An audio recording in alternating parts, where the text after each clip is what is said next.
Hey everyone, this is Tony, Tainted Lord A7, and this is going to be a small CD collection update video. And yeah, I just picked up a few CDs recently, and I'm just going to go ahead and show them off. So let's go straight to it. The first CD is from a band that I've always known about. I've always heard about them, but it wasn't until I saw them open up for Metallica during night one of that Metallica show in Toronto that I was really won over by this band's fun, energetic, and lively performance. And that band is Suicide Tendencies.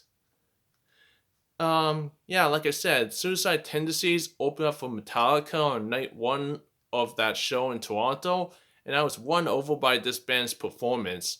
So much so that I went to my local record store and picked up the latest album, World Gone Mad.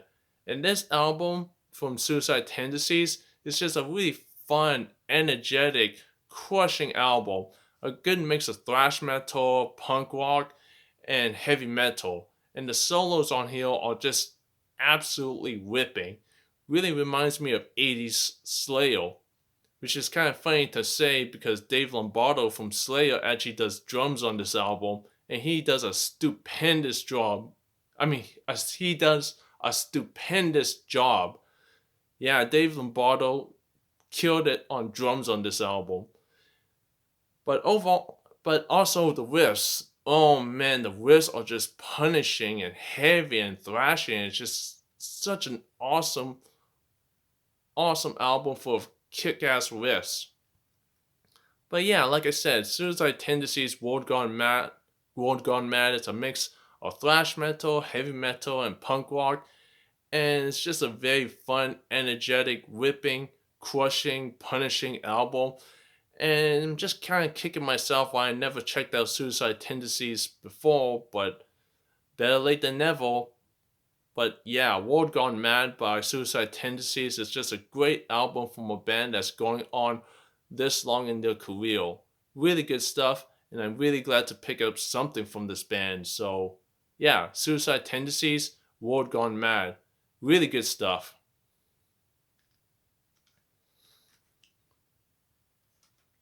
Okay, the next one I'm going to show off is Meshuggah's Orbzan. I've been meaning to pick this album up, but it was a little bit pricey at my local record store until I found this album used as a used CD fill. And yeah, I'm really glad to pick up Meshuggah's Orbzan. So to my ears, it's like a very mid-paced, thrashy, heavy, and just a crushing album. You know, and yeah, it's just a lot chock full of vague mid-paced crushing riffs, and and and this album can be pretty damn intense. With some very maniacal and growly vocals thrown in. Yeah, yeah, I haven't really listened to this album a whole lot, but that's the impression I got. But yeah, I'm just really glad to pick up more Meshuggah. And Meshuggah's Orbzan is just a really crushing, thrashy, riff driven album. And yeah, I should really give this album more listens, but life gets in the way. I just don't have time to listen to everything because, life. But still, I'm really glad to pick up Meshuggah's Orbzan. A really great album and definitely one of Meshuggah's best albums in the discography. So, yeah, Meshuggah's Orbzan. Good stuff.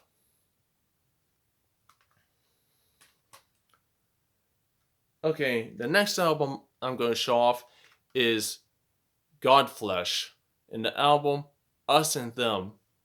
Now Godflesh are an industrial metal band who's known for albums like Pure and Street Cleaner. But on this album, Us and Them, I think they took the whole industrial metal uh sound in the back seat and moved towards a more of a electronic industrial almost techno sound on Us and Them. I I'm really hard to press to call this a metal album, even though Godflesh are an industrial metal band. But to me, this album sounds like sounds mainly like a electronic industrial borderline techno album, where you don't really hear a lot of like guitar driven riffs, but more like some electronic samples and industrial leanings here and there.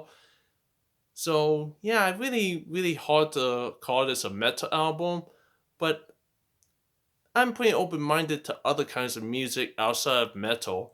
And this electronic industrial sound on Us and Them by Godflesh honestly appealed to me. And I think this album gets a little bit overhated because a lot of Godflesh fans seems to be disappointed by this album. And hearing it, I can understand why. But I think if you have an open mind and appreciate other kinds of music, I think there's something to like about Godflesh, Us, and Them. So yeah, despite the negativity around this album, I still enjoy it. I still I'm still glad that I picked up Godflesh, Us, and Them. It's a pretty good album from a band that's very experimental. And yeah, this album is very experimental in sound, but I think they succeeded in my personal opinion. So yeah, Godflesh, Us, and Them. If you want some industrial electronic borderline techno music, I definitely recommend checking this out and give this a listen. So yeah, Godflesh, Us, and Them.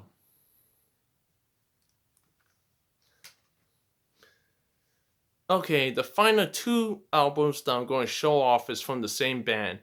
And it's from a band that I've always known about, but I just never really got around to checking them out.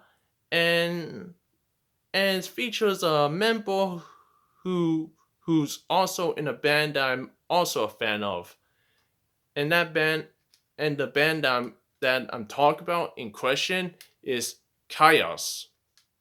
And this is the album Welcome to Sky Valley.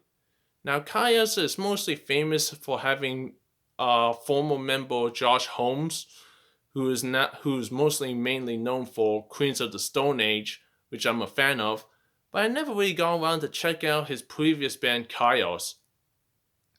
But I decided to change that and pick up this one and the next one that I'm going to show off by Kaios.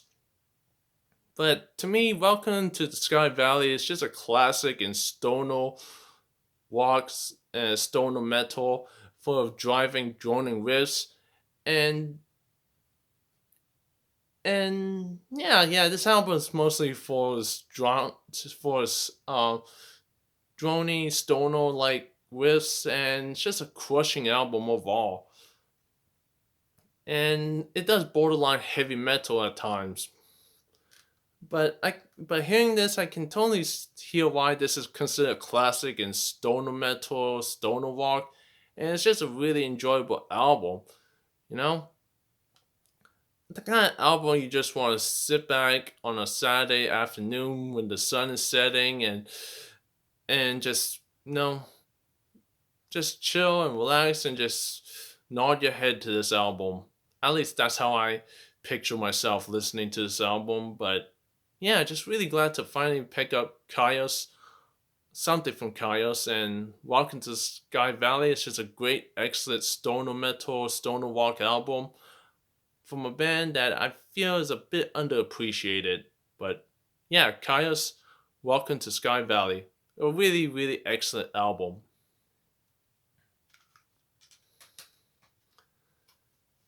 And the last album I'm going to show off in this collection update is Kaios and the album And the Circus Leaves Town.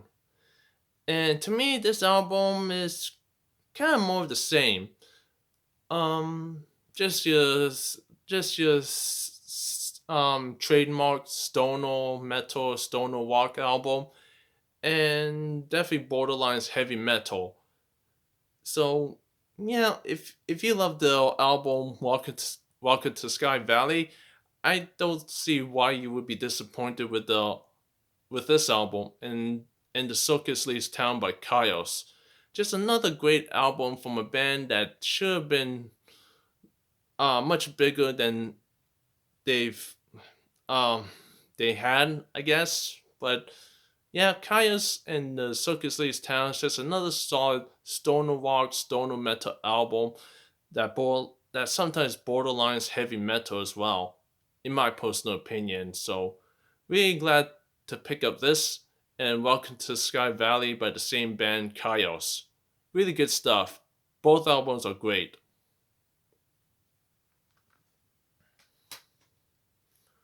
So that's it. That's my small little collection update. Let me know what you think in the comment section down below. I have no idea when my next video is going to be, but hopefully everyone enjoys this one. Thanks for watching and take care.